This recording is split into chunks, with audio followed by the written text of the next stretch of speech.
民国13年，我苏家父兄以生命为主，助我的丈夫盛怀虚坐上荣城督军之位。可如今我父兄被困前线，盛怀虚不仅按兵不动，还封锁城门，逼我来这里同他怀中的新人来一场枪场对决。靶场规矩严苛，一旦我的子弹偏离靶心1寸，父兄便再也无法活着回到荣城。可100米之外，单手持枪，这根本就是个必死之举。母亲别怕，宝宝乃21世纪枪神转世，我来助你一臂之力。苏桓，你射不中的，只要你肯让智卫做正妻之位，念在你父兄劳苦功功的份上，我许你一个姨太太的身份。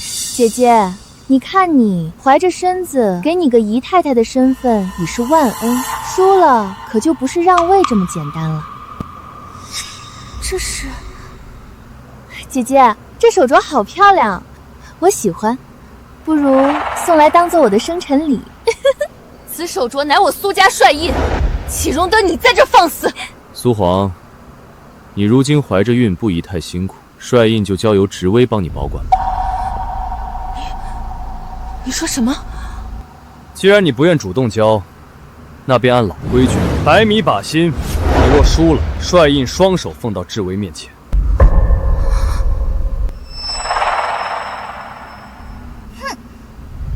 装什么装？母亲别怕，看我帮你打他们的脸。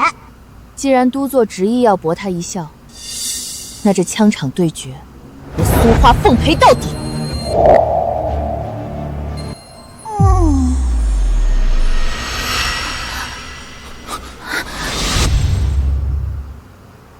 答应的这么爽快，姐姐是生怕苏家死得不够快，急着亲手给祖坟再添把土吧？那这苏家的帅印，我就笑纳了。二位何必这么着急？既然是枪场对决，那筹码就得讲究个公平二字。哼，刚刚不是硬气得很吗？怎么，现在这是怕了？智威的枪法是我亲自教的，天赋异禀。苏华，你怕了也是正常，毕竟以前跟我斗枪时，你只有输的份儿。之前哪怕次次输，我也要同盛怀旭比试，为的只是满足他的自尊心。可如今，我对他虚荣心的维护，却变成了他攻击我的武器。怕，可笑！这是苏家100年帅印，是3军无人敢不从的兵符，没有我瞧得上的筹码。你一个私生女，配跟我比？支持母亲，空手套白狼，他们想的倒是挺美。苏华，这里是靶场，少摆你苏家大小姐的架子。没有我这个苏家大小姐，你算个屁！怎么，知道新人卑贱拿不出筹码，恼羞成怒了？他没有我有，筹码而已，本座为他跟。那便押上我的86师，你若是赢了，江北地界所有军团，今后全任你差遣。怎么样，苏大小姐？这个筹码够了吗？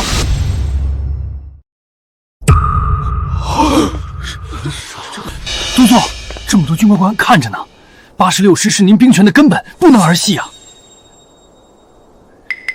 您好不容易踩着苏家做到督军的位置，可千万不能让苏家人夺走一切啊！你觉得本帅会输？都座，我没有这个意思。哇塞，渣男脑子被狗吃了，居然直接压上了他的86师。姐姐，你看都座对你多好，知道你着急父兄安危，故意赌上86师，只要你赢了，就能救全家。你可不要不识抬举。不过是靠出卖身子，被赏赐了上桌的资格，也配在我面前谈抬举。母亲来战，球球已经迫不及待教育他了。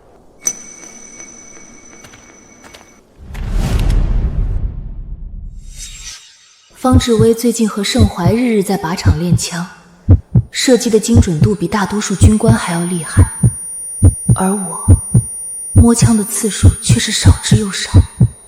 母亲，您的心率目前已达140，对于射击来说是危险区间。这种状态下持枪，肌肉会因为缺氧而僵硬，别怕，球球在呢。母亲，接下来按我说的做，虎口顶住枪柄后方，形成稳定的支撑。准星抬高半寸，修正重力。母亲，开火，借着一发侧风轿枪。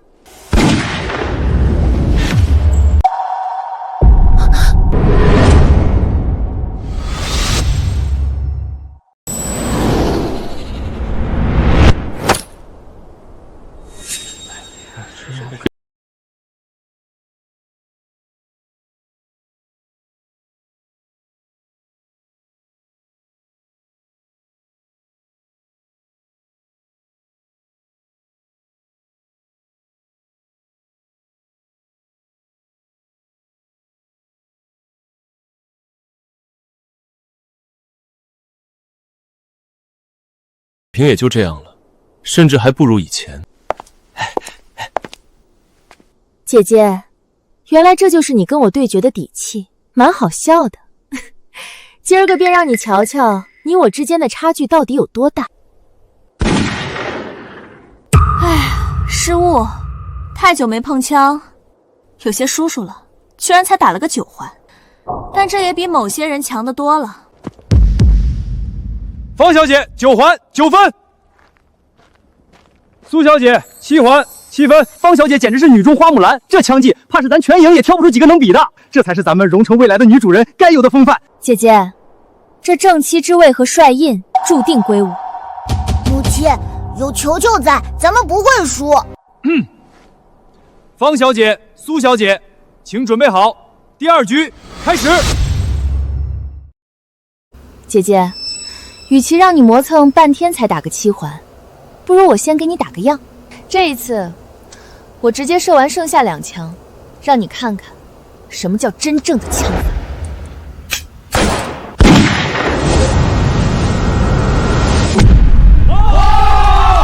连发中9环和10环，方小姐这手速和准头真是神乎其技。方小姐好枪法，3枪2个9环，1个10环，共计28分。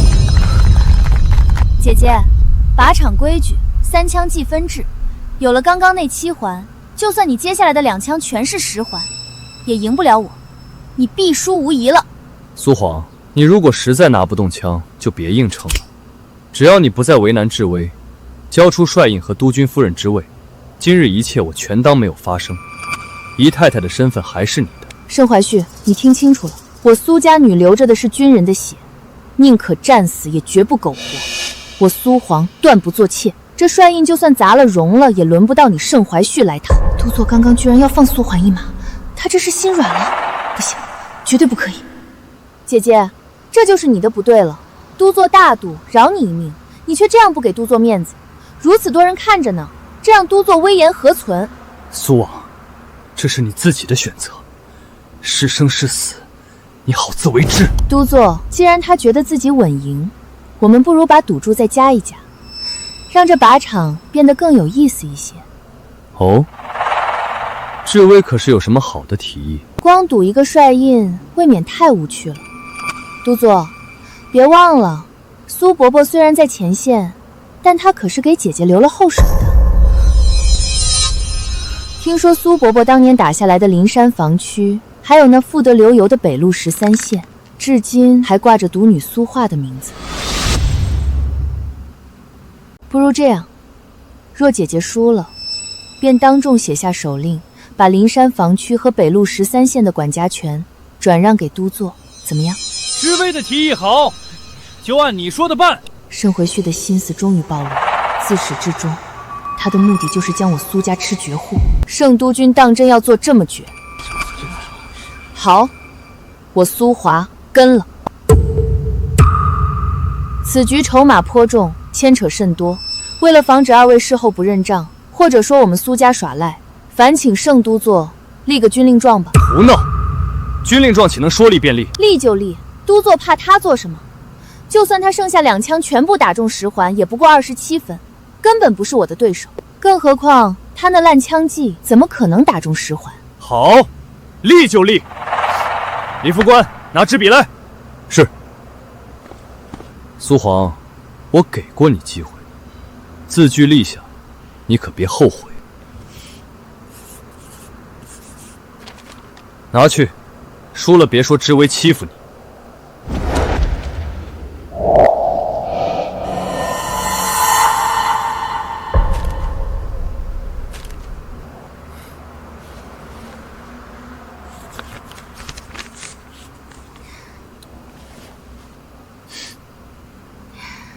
军中无戏言，姐姐，我倒要看看你怎么赢。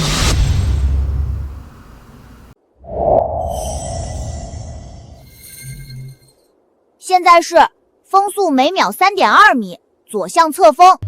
母亲，子弹连发可是我的最强项，这胜负该有结果了。姐姐，你怎么一直愣着不动？不会是因为赌得太大被吓傻了吧？刚刚立军令状的时候，装的倒是有模有样，实际上到最后还不是连枪都不敢开。呀，姐姐，你的脸好白啊，要不咱们别比了，我怕你吓死在这儿，晦气。滚开！母亲，抬枪口抬高半寸。母亲，这一次我们不看靶心。不看靶心，那看什么？当然是看风，利用环境打出极致精准。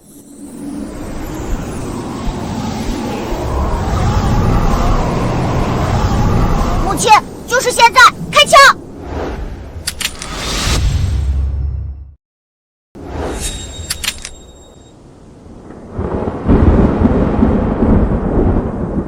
枪场对决，我赢了。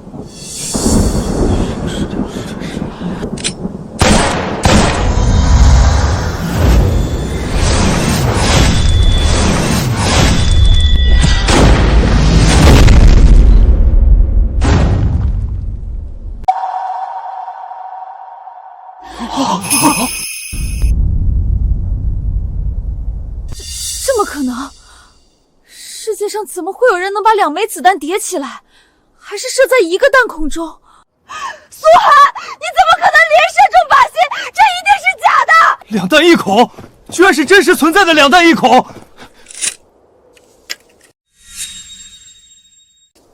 这是内十环，如此精准的距离，还是2弹1孔，简直闻所未闻。内十环一发积分11，苏小姐，逆风翻盘了！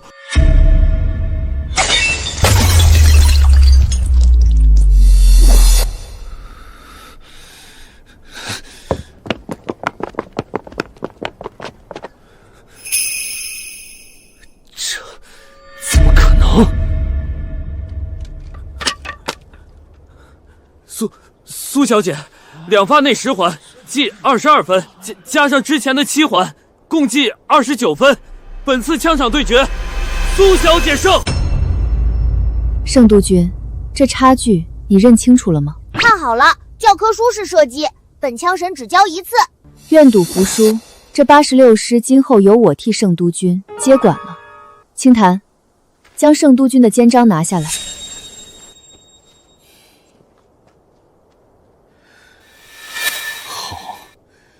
好极了，方小姐，你输了。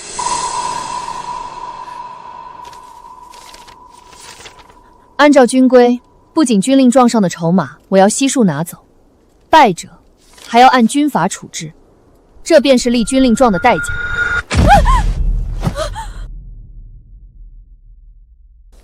骗人的，2弹1孔，天下哪有这样的道理？督座，他要将知微军法处置，您帮帮知微啊！督座，知微身子骨弱，受不了军法。圣督座，既然是军令状，那签了就得认，认了就得受。难道说，督座要为了一个女人反悔不成？吵死了！这是在军中哭啼的成何体统？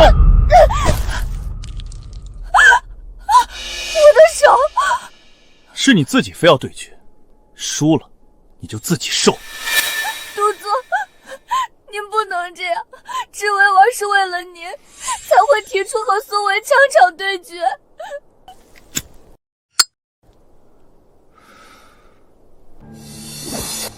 来人，依照军法，败者辱命，虽无死罪，但难逃军棍之刑，拖下去，重则40军棍。督座，我不要挨军棍，求求您救救志伟！苏华，你这个贱人，你不得好死！行行，报数。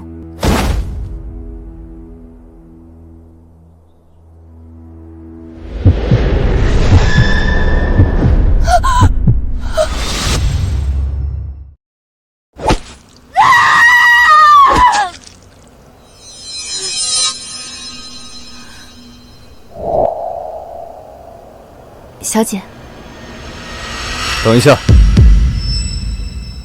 ，86师是本座手里的王牌，是尸山血海里杀出来的兵，岂是你这等深闺女子说要染指便能染指的？若是因此战事有失，百姓流离失所，苏黄，这个责任你承担不起。好了，肩章还回来，此事到此为止。盛都座，请看清楚，这是您亲手签下的军令状。上面写的明白，若我苏还胜，即刻交界86师兵符。诸位军官作证，军令如山，岂有反悔的道理？还是说，这军法到了圣都军您自己这儿，就成了废纸一张，连自己亲手写的军令状都不敢认，传出去怕不是让天下人笑话。届时，圣都军的威严何存？还怎么在军中立足？苏还！老子还以为这圣军是块硬骨头，原来这军令状3个字也是分人罚的。去他娘的军法之下人人平等！刚开始谁说军法如山命来着？谁不知道这个圣都军是背靠苏家大小姐上的位，说白了就是个吃软饭的。放肆！都给我闭嘴！谁再敢胡言乱语，军法处置！都座，咱们这时候不能硬碰硬啊！言而无信可是军中大忌，军心不能散啊！既然都座觉得这军令状是废纸，那不如当着大家的面烧了它。你敢？那从今往后，这军法就改成都座说了算，输了不必罚，赢了不用给，大家以后也不必立军令状了，省得闹心。够了！都给本座闭嘴！本座认了。苏黄，86师给你，兵符现在就交割。李副官，去保险柜取兵符，给他。是。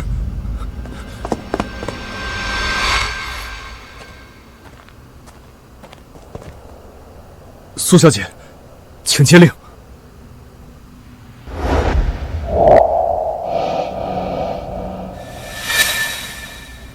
好耶！86师归母亲啦！兵符在此，86师自此听我号令。这是真的吗？咱们以后归他管。谁敢不认这兵符，便是军中叛徒，按照军法杀无赦。现在还有谁不服？属下遵命。母亲不愧是大帅独女，帅气。都座，你看看，这满场军官刚才还在恭敬地喊您都座，现在扭头就去当了苏怀的狗。我是为了你才变成这个惨状，除了我，还有谁会真心待你、捧着你？都座，你就甘愿一直被苏怀压在下面吗？方小姐，你可知你是在对谁不敬？你辱骂的是这片疆土上扛枪流血保家卫国的军人。方小姐辱骂长官，挑拨军心，按陆军刑法第16条，应当关进西山的陆军监狱。不，西山监狱里关着的全是疯子，根本不是人待的地方。都座，求您看着志伟跟了你5年的份上，救救志伟。关进西山监狱的话，志伟会被折磨疯的。苏黄，你玩过了！盛都座，你可要想好了，这一枪下去，会是什么罪名？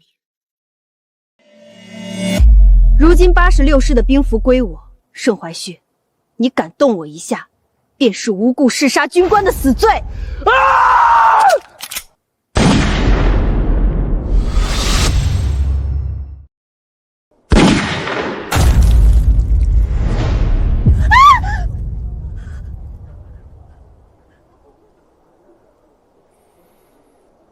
李副官，属下在，将方小姐拖出去，关押至西山监狱。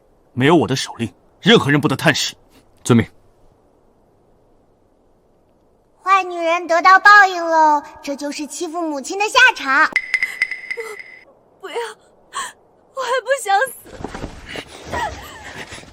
盛怀旭，你好狠的心！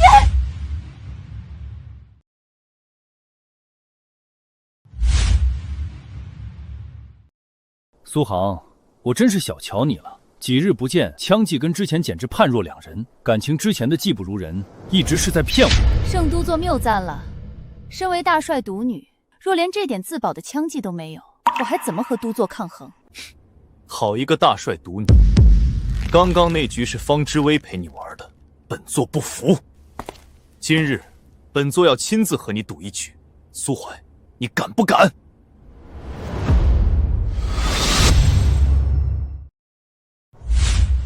那要看圣都座还能拿出什么筹码。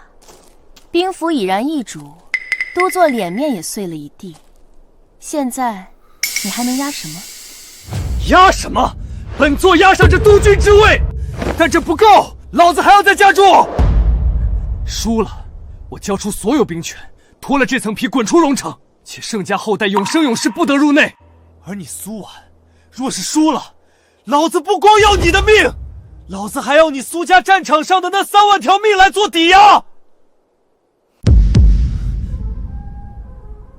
这局要是老子赢了，你苏家那边，老子一个援军都不派，一粒粮草都不拨，老子要他们在阵地上活活饿死，被打成筛子。这筹码你敢压吗，苏家大小姐？我去，母亲，这口气岂能咽下去？直接接，本宝宝罩着你。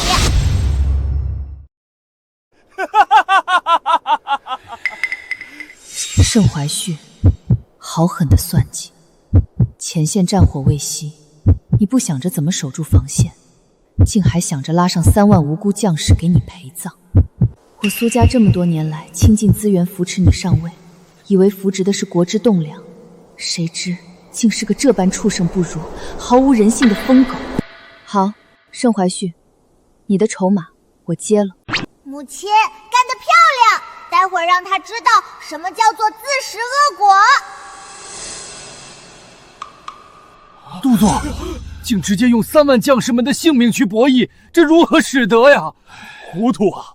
这枪场对决是把咱们荣城往死路上逼呀！都看着老子干什么啊？这有什么不敢的？还不快去换靶子！老子就是让他苏化知道，谁才是这荣城的主人！我要让他苏家满门跪着求本座放他们一条生路！我就不信枪场上本座会不如一个女人。苏花，运气也会有耗尽的时候，你不可能百发百中。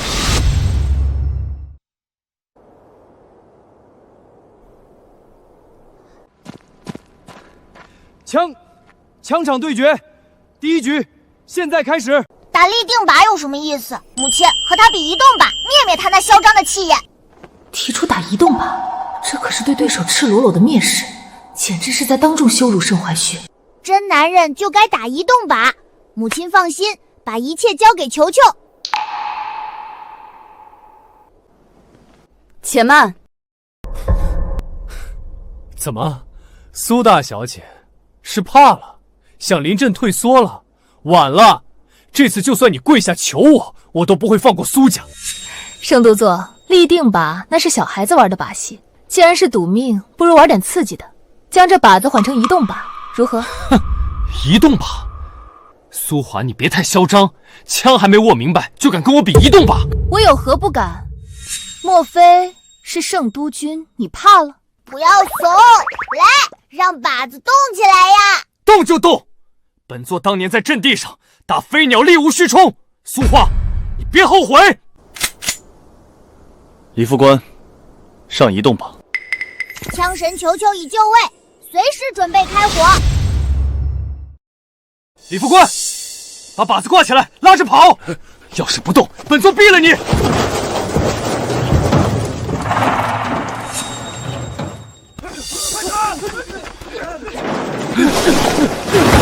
让你打，这一次本座让你连靶子都摸不着。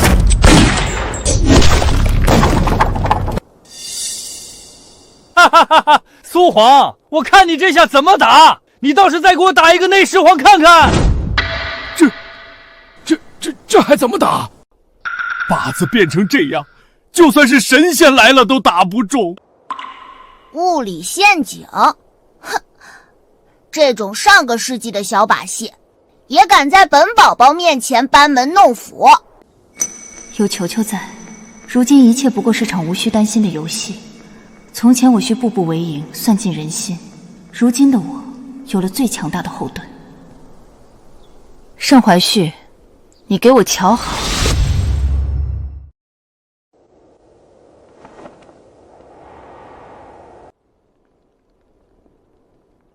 球球，爆点。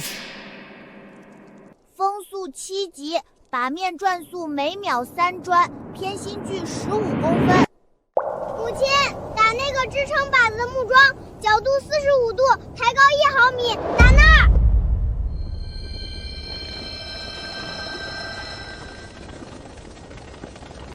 开枪！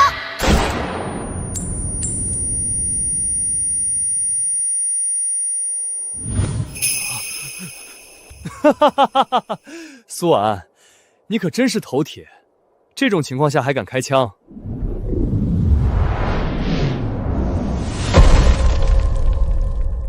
哈哈哈哈哈！还内十环，连靶子边都没摸到，我看你就是急着送死。他居然就这样开枪了，他难道不知道，这一枪下去，关乎的可是战场3万将士的命？苏小姐这是在做什么？为什么不提出换靶子？弟兄们完了，全完了！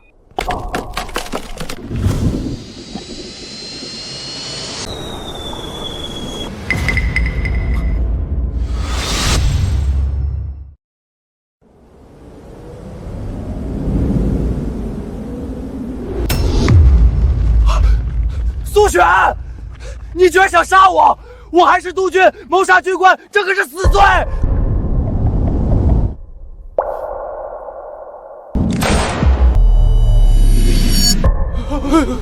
疯了！哎呀！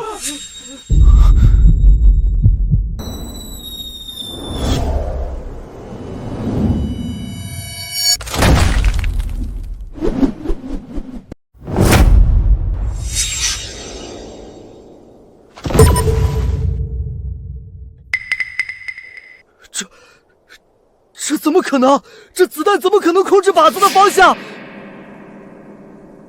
居然中了！这种情况下射中靶心，一定是有人被你买通了！是不是你们在帮他？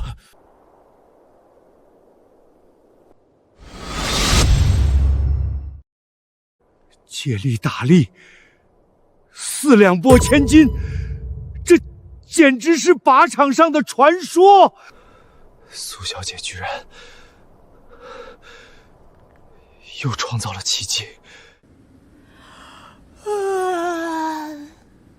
还在无能狂怒，要不是刚刚开枪饶他一命，他脑袋早就开花了。圣都座，旁人眼睛不瞎，这枪场对决有没有弄虚作靶，你心里最清楚。现在你的靶心被我挡住了，你还要怎么打10环？盛怀轩，如今的你拿什么赢？不如尽早认输。不可能，本座怎么可能输？刚刚那种情况下，他怎么可能打中？本愿做仆人。李副官，报分。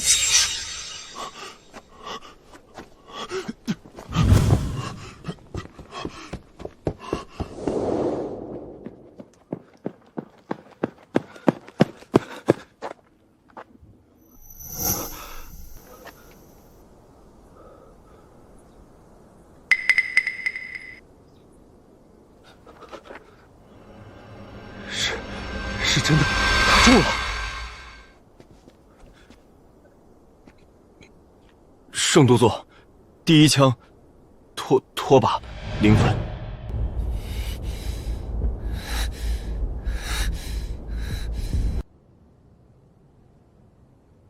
苏小姐，第一枪拖把0分，第二枪10环10分，2枪计10分。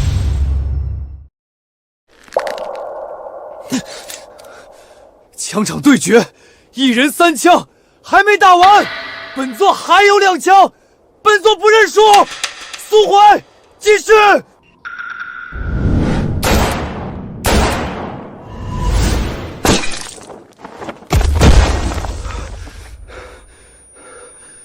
我没输，我不可能输给一个女人。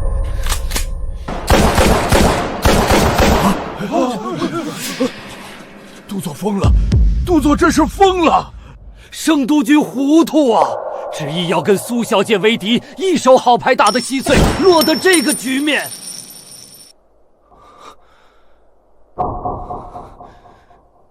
盛怀旭，你输了兵符，输了军心，输了脸面，现在连这最后一点作为男人的体面也被你自己踩碎了。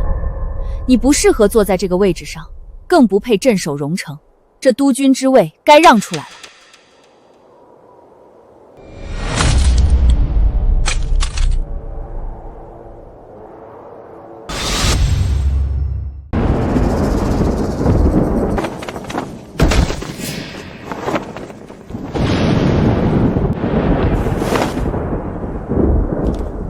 传我将令，86师即刻拔营，驰援战场，让那些敢犯我疆土的杂碎们知道，犯我国者，虽远必诛。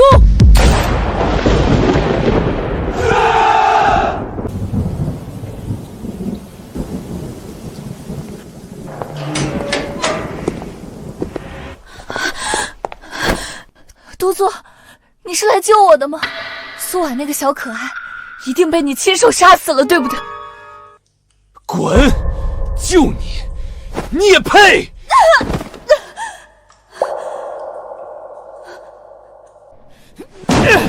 本座落到今天这步田地，全拜你所赐。要不是因为你，我怎么可能和苏瓦为敌，落得这个地步？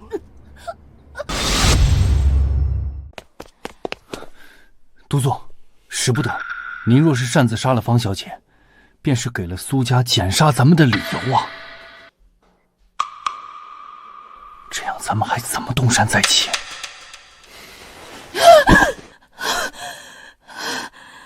那就命人看好这个疯子，没有我的命令，谁也不许给他一口吃的，一滴水也不准进。这西山监狱寂寞了太久，想必各位弟兄也很是无聊。那这个女人，就劳烦各位好好照顾了。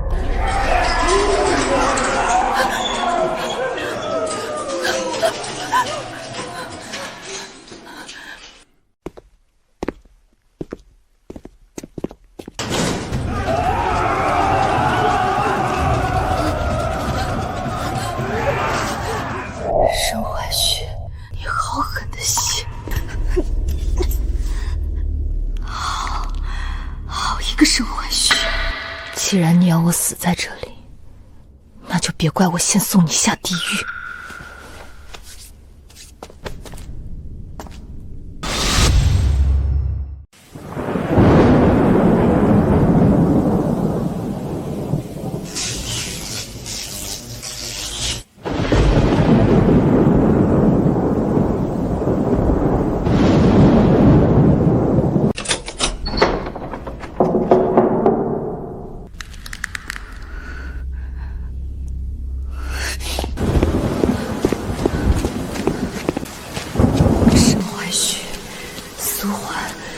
我等着，我要让你们亲眼看着，你们是怎么死在我的手中。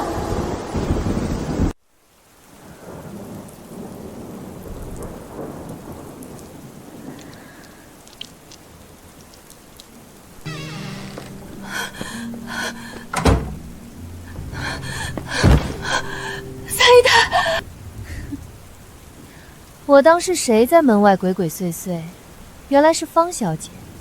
怎么，是哪条疯狗把你咬成这样了？三姨太，你一定要为荣城做主啊！盛怀旭无能，不仅输了兵权，还将整个荣城输给了苏婉。三姨太，这荣城是盛老爷子亲手打下来的，如今后代无能，您岂能看着自己丈夫用血肉打下来的城池被人拱手纵出？盛怀玉这个废物，老娘当时就该直接掐死他，自己接管这荣城。荣城是我的，谁都别想拿走。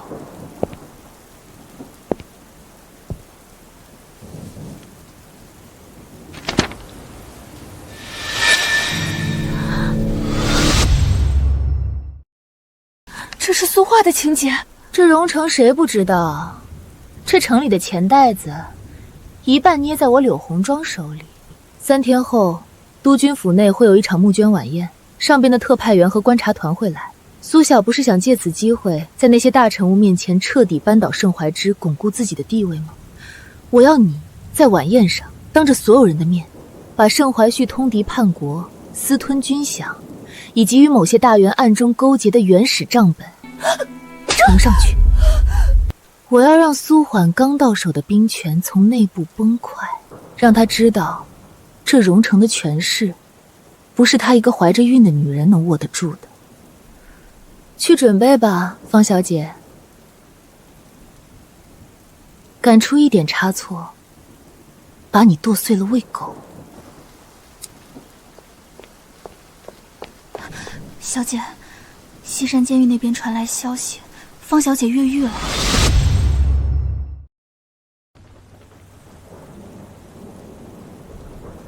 慌什么？他不越狱，难道还要蹲在监狱里，跟老鼠抢食吃吗？小姐，您早已预料到他会越狱，那为何不派人去追？追？往哪儿追？去柳红庄那儿追吗？柳红庄那个女人最喜欢玩借刀杀人的把戏。如今的方志威是条疯狗，他就是那个拿骨头斗狗的人。小姐是说柳红庄故意放他出来咬我们？柳红庄故意放方志威出来，让他咬我，是想让我在这个节骨眼上分心去抓一个无关紧要之人，好让他在暗处腾挪转回，掌握整个荣城。哼，一个疯子就能吓住我们了？娘亲，咱们不如将计就计，既然他想演戏，咱们就陪他演个大的。3天后的晚宴，他不是要让方志明呈账本吗？那就让他呈，反正账本上的每一笔烂账都是盛怀度签的记，而我们只需要织好一个网，等待一个收网的机会。现在，去军营。小姐，您身怀6甲，这大雨倾盆的，军营里全是泥水，要不还是改日？兵贵神速，容不得半分拖延。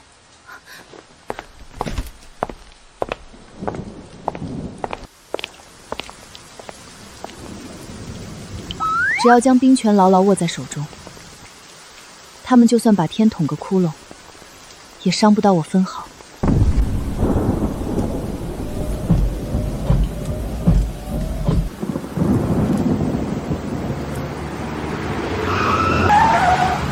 停车！这里是军事禁区，没有督军守夜不得入内。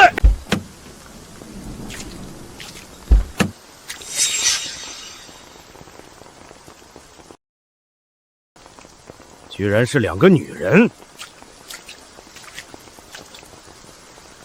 你是团长？没错，本团长是盛督军一手提拔的。这荣州兵营只有盛家人能指挥，奉劝这位小姐从哪儿来回哪儿去。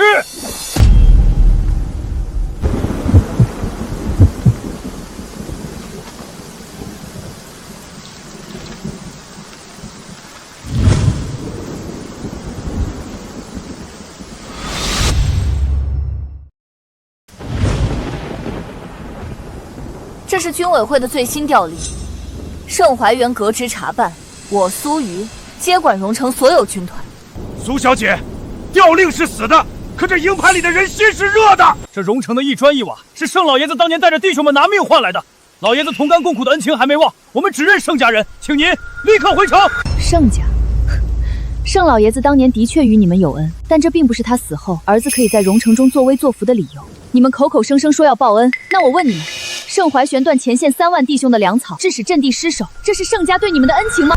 他把军饷摊没去贿赂官员，为了私吞矿产，把荣城北面的防线卖给倭寇，这也是你们要偿还的恩情吗？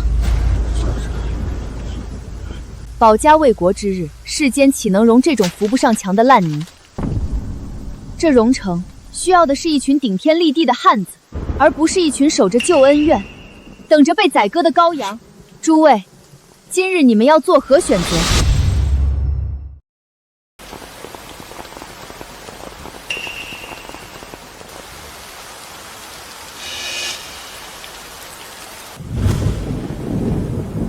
小子，记住，当兵不是为了臣服于某一个人，而是为了保家卫国，让咱们的娃以后能挺直腰杆做人。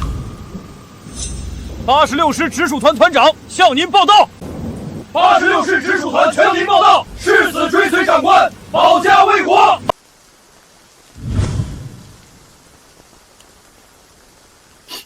这才像话吗？枪嘛，是为了后代子孙无忧才举的。跟我一起，把盛怀旭留下的烂摊子收拾干净。全体都有，听从苏小姐调遣。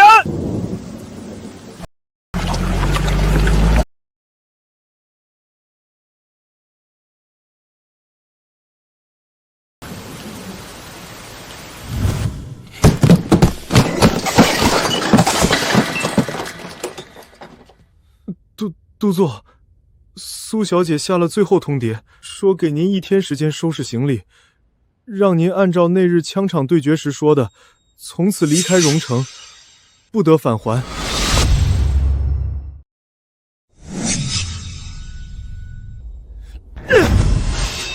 滚！这是老子的督军府，这是我父亲打下来的江山，谁敢撵我走？李副官，去给老子联系直属团，还有城外那个炮营的营长也给我叫来，让他们带兵包围这督军府。我要看看谁敢动我！你聋了吗？我让你去调兵，你杵在这儿当门神！督座，您别逼我了，直属团那边联系不上了。什么叫联系不上了？电话呢？信呢？都试了吗？都没用了。苏小姐昨天半夜已经接管了通讯处，咱们派出去的人刚出督军府就被缴了械，还有直属团。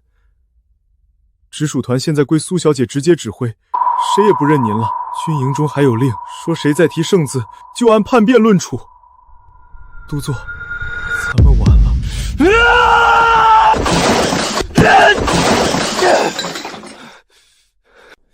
苏画，你这个坏女人！我不信，这荣仇是我盛家的，这军队凭什么认她一个女人？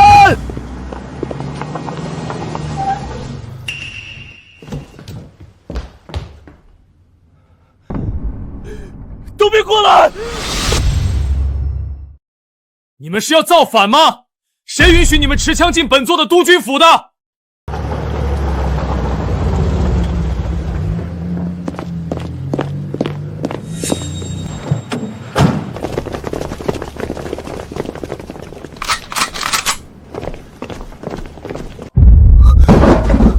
这是怎么回事？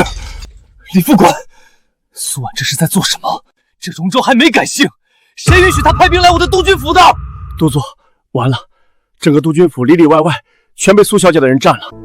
派兵包围督军府？督座，苏小姐不是要把咱们赶出荣州，她是要把咱们困死在这里，赶尽杀绝呀！杀了我！苏华他敢！都让开！苏华，你个毒妇，你给老子滚出来！苏华，就算我不是督军，那我也是有军籍的，是真正不记录在案的将官，你敢杀我？放开我！你们这群混蛋！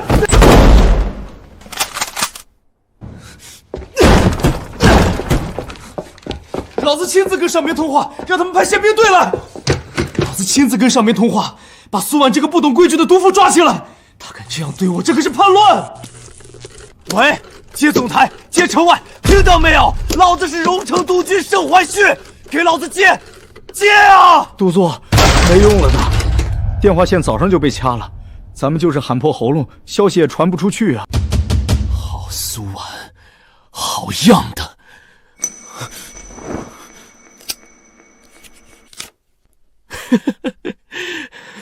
苏婉，想不到吧？我还有这个。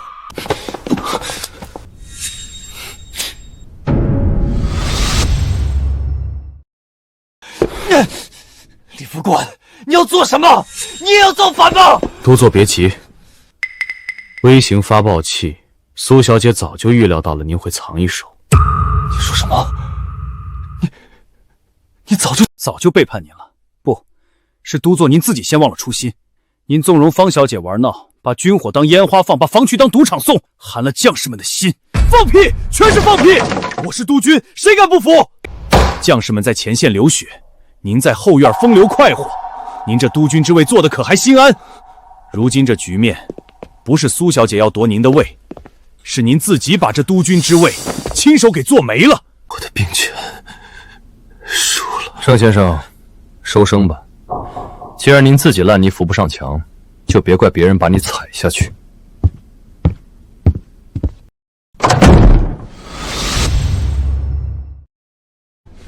不，我没说，苏云，我要杀了你，我要把你们统统杀光！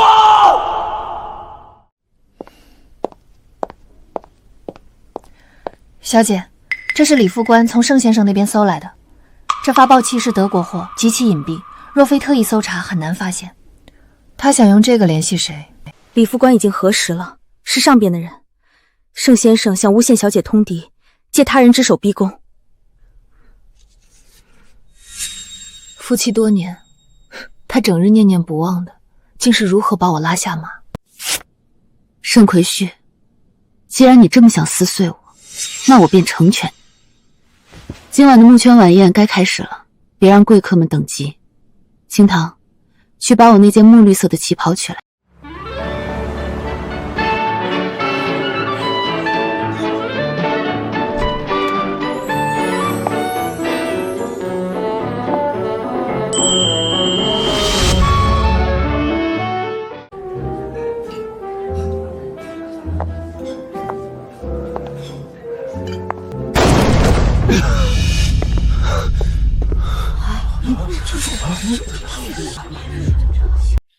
来人啊！把这个疯女人给本座拿下！谁拿下她，老子赏她1万大洋！好啊，你们一个个的都反了是不是？苏华那个毒妇要暗杀老子，她把老子关起来，还想伪造证据，坐实老子的罪名，老子不认！苏华，你不是很能耐吗？你不是要赶尽杀绝吗？有种你现在当着这么多人的面打死我！我若是真想暗杀你，你连这宴会厅的门都摸不进来。你以为你是怎么逃出来的？苏华，我就知道你不敢动我，我可是有军籍在身的，是军政部记录在案的教官，谁敢不服？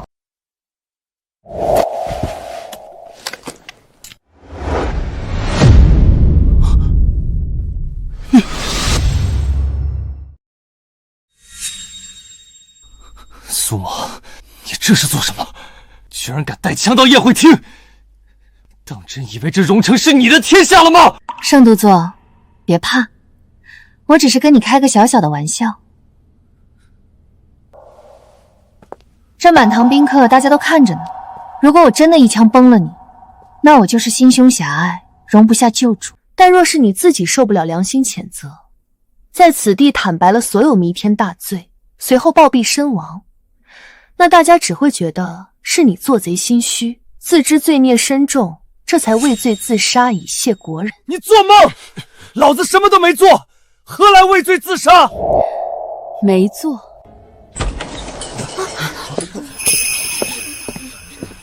苏小姐，经政部急电送达，人证物证俱在。盛怀旭，你还要演到什么时候？李副官，你个吃里扒外的狗东西，你要做什么？去年冬天，零下40度，你为填补50万大洋赌债，亲手断了前线3万弟兄的棉衣和粮草，导致北境防线一夜失守，3万弟兄活活冻死在战壕里。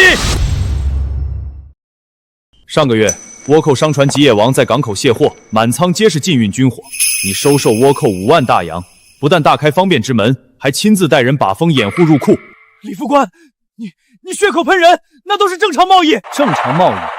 可据我所查，那批军火转头就装备了北边叛军。你卖国求荣的银子，此刻正沾着同盟的鲜血。你放屁！畜生！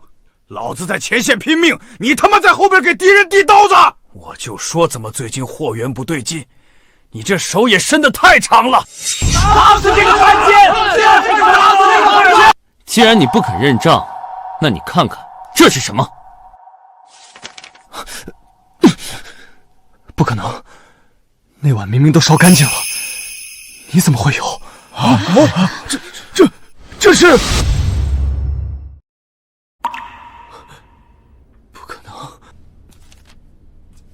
诸位，可看清这是什么了？这是和倭寇勾结的密函，这就说得通了。难怪盛家这2年势力发展如此之快，原来背后是在和倭寇勾结。你们这群畜生！之前求我办事的时候，怎么没人说我是汉奸？现在一个个的倒是清高了。疯子！这个时候了，还想攀咬构陷？畜生！断我北境3万弟兄生路的仇，今日不报，我誓不为人。苏小姐，求您下令，立刻杀了这个卖国贼！这种人多活1秒，都是对国家的侮辱。请苏小姐做主，杀死妖，祭阴魂。苏小姐下令吧！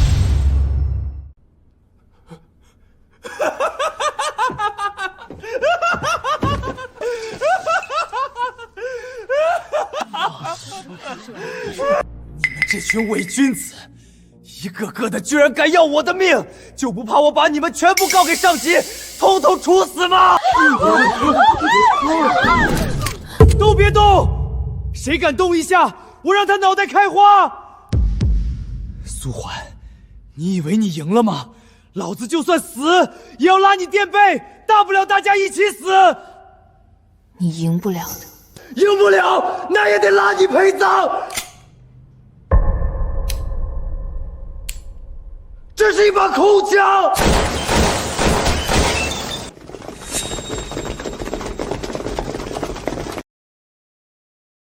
杀我！你们这群蠢货！那批军火根本不是我送出去的，杀我有什么用？刘鸿章，你个毒妇！我知道你在这儿，你敢不敢出来？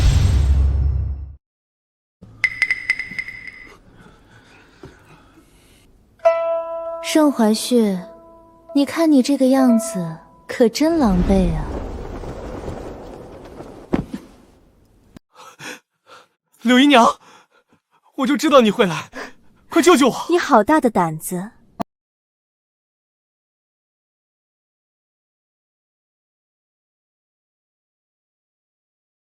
怀玉，你刚才在外面乱摇也就罢了，我也敢攀咬？你也配？你忘了，你爹当年是怎么死的？老爷子战死，尸骨无存，是为了打倭寇，保家卫国。可你呢？是怎么做的？我是走投无路。老爷子临终前托付我，若盛家子孙有不孝者，不必留情。他是盛家的孽种，就请苏小姐替盛家清理门户。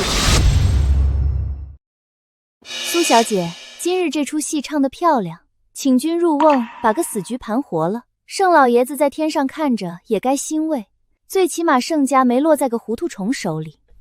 彼此，你这招借刀杀人也不错。苏小姐，这几日你节流私盐，整顿军备，一心为国为民，我柳红庄都看在眼里，也实属佩服。只可惜这荣城是北境的门户，牵一发而动全身，它不是一件战利品。我不能因为一次随随便便的枪场对决，便将圣老爷子的心血拱手让人。狼子野心，真是狼子野心！你们这群女人，一个个装什么忠良无辜，还不都是为了权势与地位？我支持柳姨娘。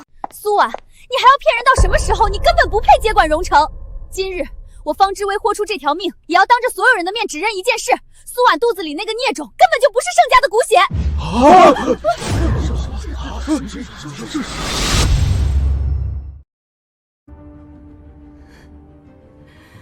盛怀旭荒淫无度，早就不行了，根本生不出孩子。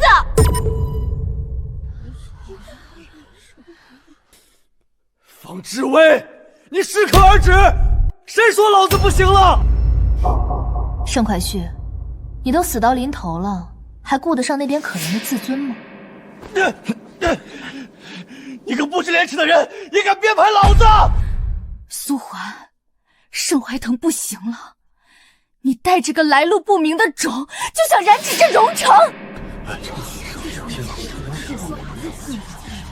那也得问问在座受过盛老爷子恩惠的众人同不同意？方小姐，这大帅府岂是你撒飘的地方？凡事要讲究个证据。苏小姐的为人我们都清楚，她绝对不是那种人。对。会长说的对，我们相信苏小姐不是那种人。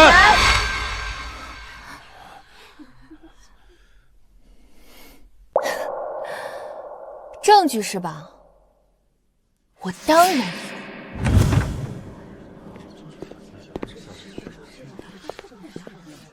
诸位，我是博济医院院长陈炳文，受方小姐之邀，来此阐明一个事实。这是盛先生的身体分析报告。数据显示，其根本不具备任何受孕能力。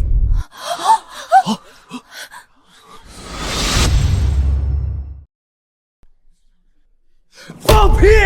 你个老东西！你收了他多少钱？老子没病，老子好好的，老子还能生10个8个。哼，盛怀旭，你看看你这点出息，人家医生都拿出证据了。你还在这自欺欺人，难怪盛老爷子走得早，原来是没脸见祖宗呀！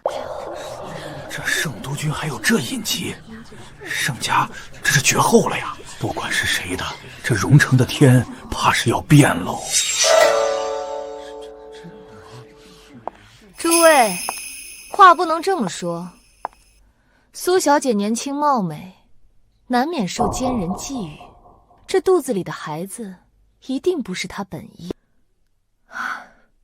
只是这荣州是盛老爷子一刀一张拼出来的基业，这继承人无论如何都不能是这么个不清不楚的孽障。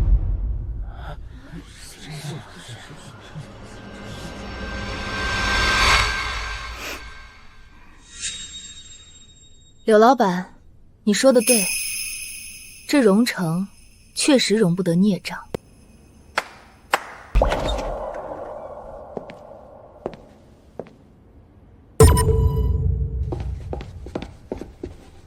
禀报苏小姐，北境前线急件，盛老爷子当年的贴身遗书找到了。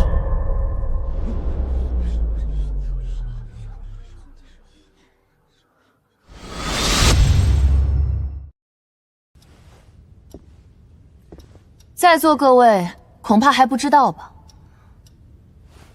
盛老爷子临终前早已料到盛怀轩不成器，这枚督军令和这份遗书才是决定这荣城归属的真正凭证。吾儿怀虚愚钝，若在祸乱军心，贪墨自肥，便以此令取其性命，以谢三军。爹，你好狠的心！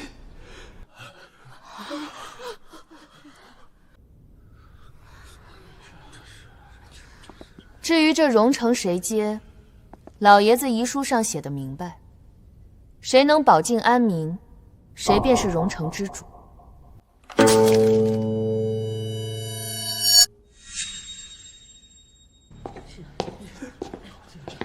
老爷子，您走得早，可您心里亮堂啊！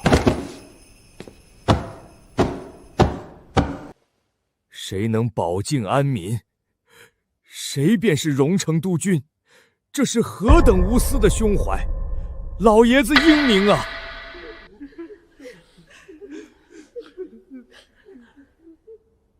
保境安民。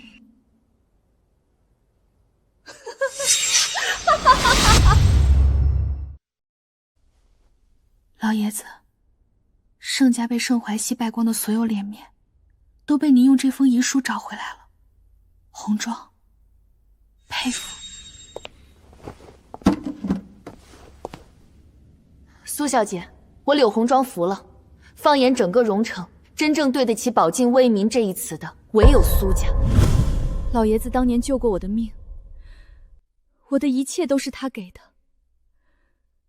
他说过的话，我柳红妆哪怕死，也不敢违背。既然老爷子选了你，那这荣城便是你的了。戏台已就，角儿已换，苏小姐，往后这满城的风雪，便全靠苏家了。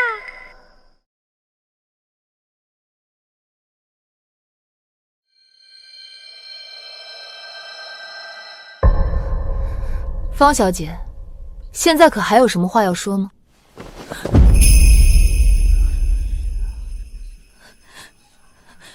苏小姐，您听我解释，我是被柳红玲逼的，我怎么敢害您呢？且不论这件事，光你越狱，便是死罪难逃。苏小姐饶命，知薇知道错了，求您别处死知薇，知薇可以拿盛怀堂更大的秘密跟您做交换。够了，李副官，把他拖下去。我知道盛老爷子当年到底是怎么死的。李副官，退下，让他继续说。是。盛怀旭不是盛老爷子的亲儿子，他是野种，是盛夫人当年跟管家投生的孽障。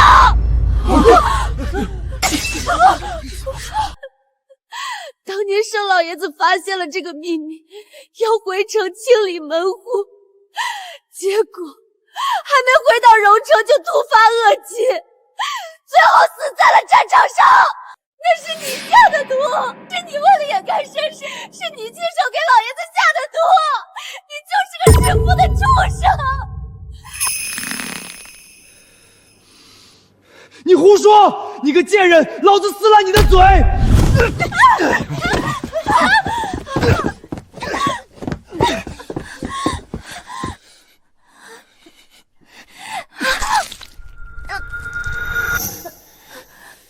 方志威，老子就是盛家的种，你个烂货，老子杀了你！盛怀雪，你就是个见不得光的孽障！要不是你想利用我吃苏家的绝户，我怎么会落得这个下场？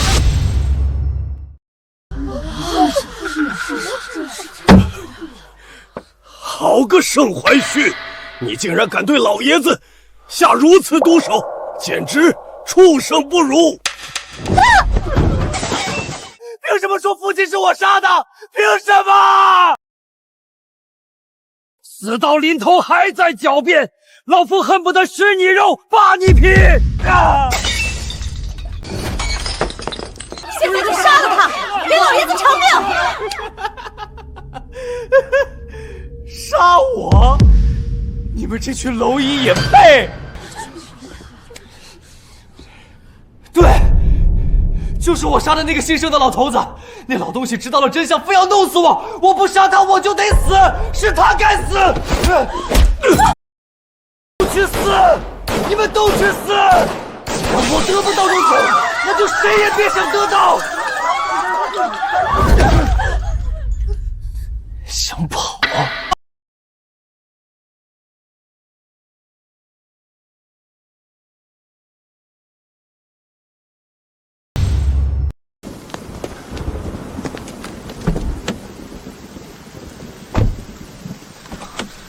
我要把你们全弄死！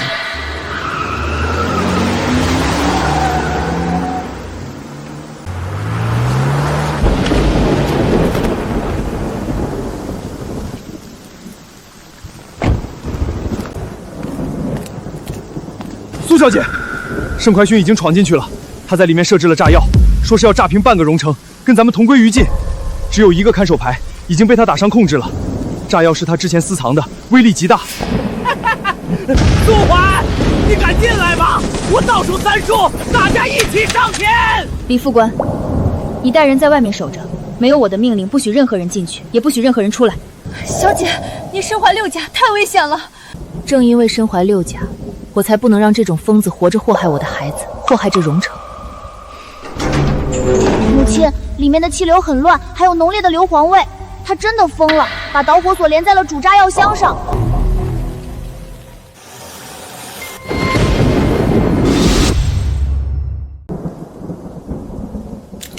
盛怀旭把按钮放下，你跑不掉的。跑？我今天就没想活，但我死也要拉着你还有这荣城都要给老子陪葬！看到没有？这些都是我留给你的礼物。只要我这根手指轻轻一按，你、我还有这荣城全都得上天。母亲，那是 TNT， 还有航空炸弹，一旦连环爆炸，冲击波能瞬间把这里夷为平地。盛怀旭，你坑了无数弟兄还不够，还要拉全城百姓陪葬，你就不怕下地狱吗？地狱！我现在就在地狱，你也下来陪我！还有30秒，你逃不出去的，谁都逃不出去！母亲，那是军用 C4，引爆倒计时结束后，连锁反应只需要3秒。苏花，后悔吗？后悔当初为什么要逼我？去死吧！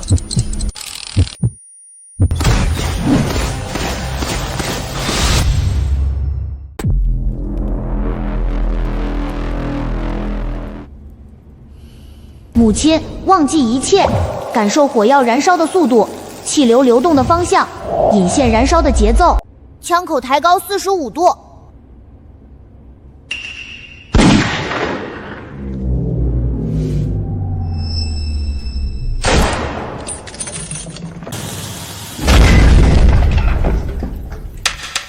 不可能，这不可能！我的炸药，我的导火索，我的引爆器！我说过，你赢不了的，不管是枪场上，还是现在。苏黄，算你狠！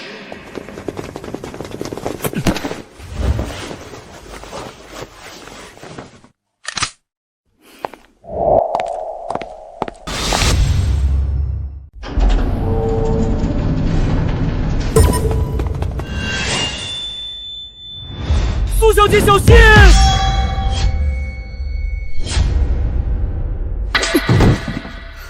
这荣城的老鼠真是越来越没规矩了。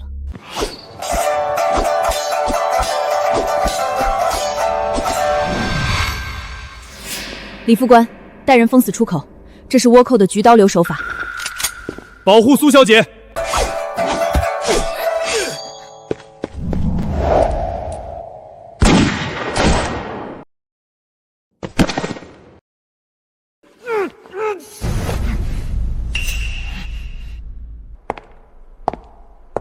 你怎么会知道我的行踪？谁放你进来的？8个！苏桓，你断了我们的财路，毁了我们在荣城的生意，你必须死！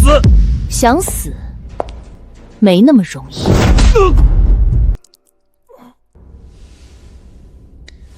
谁给你们递的信息？你不说我也知道是谁。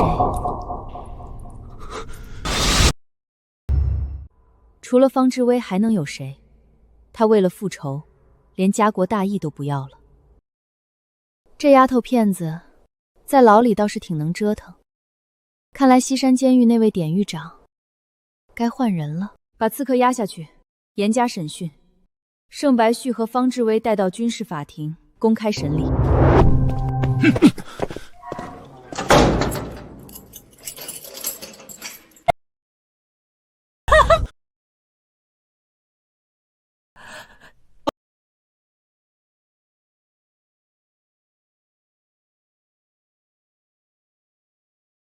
是督军，老子不要和这个疯女人在一起！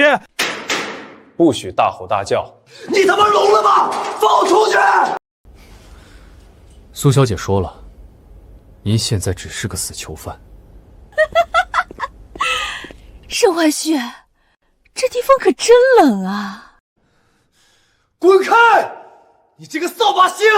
分明是你骗我上台，是你为了兵权不惜让我去死！要不是你非要那个玉佩，非要那个正妻之位，我们会落到这步田地。是你贪得无厌。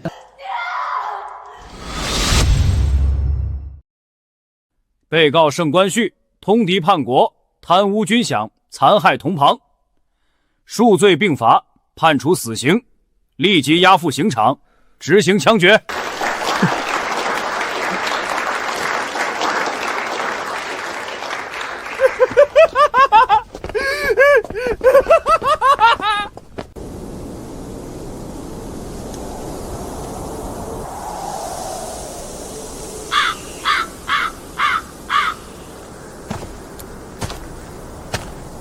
盛怀旭，临死前还有什么话要说？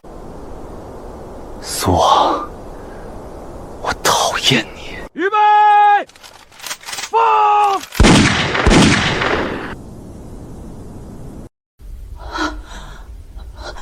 枪声，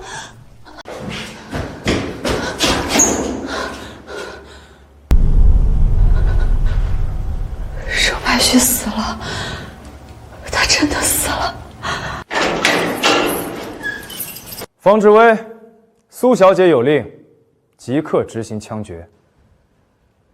不，我不要死，苏怀，我恨你！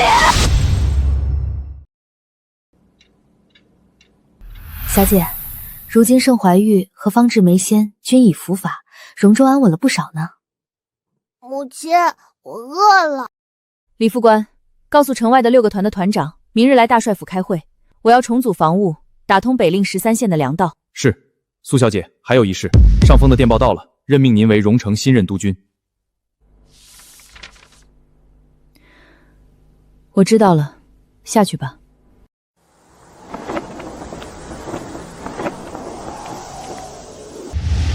从今天起，荣城没有盛家，只有国家。我们要把倭寇赶出去，把失去的土地夺回来。保家卫国，保家卫国，保家卫国，保家卫国！加油，加油！保家卫国！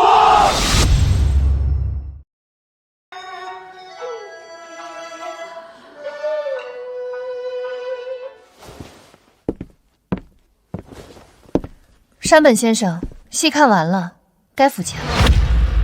柳老板的戏越发精湛，只是不知苏督军何时能把北路13县的码头还给我们三井阁下？山本先生，荣城现在是人民的天下，你们走私军火、贩运鸦片，那是找死。刘老板，这是当年盛伟寻签字的契约，只要您点个头，这荣城的商道依然是您说了算，甚至我们可以帮您除掉苏璇那个绊脚石。这契约的债主是盛期旭，现在债主死了，这契约自然作废。回去告诉你家主子，荣城的水以后只有国人能喝。滚！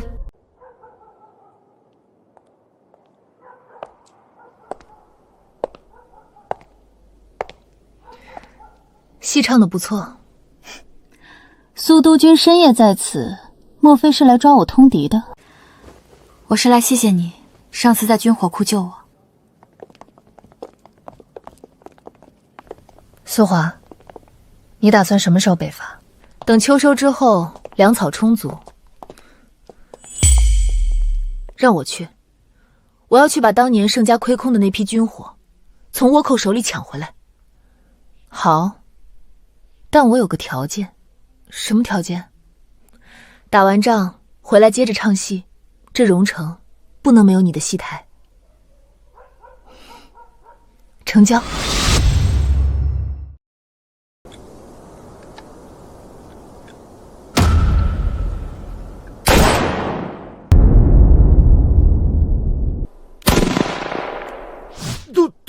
督军，少帅这枪法，这是传说中的梅花三弄啊！3弹1孔，而且是在移动靶上。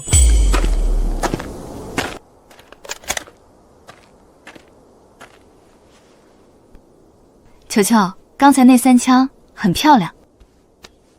球球，你要永远记住，手中的枪不是为杀戮而生，而是为了守护。你要保护这荣城的百姓，保护你身后的人。球球记住了，球球要做母亲的盾牌，做荣城的盾牌。只要我在，谁也别想动灵城的一草一木。父亲，兄长，军魂不灭，荣城永在。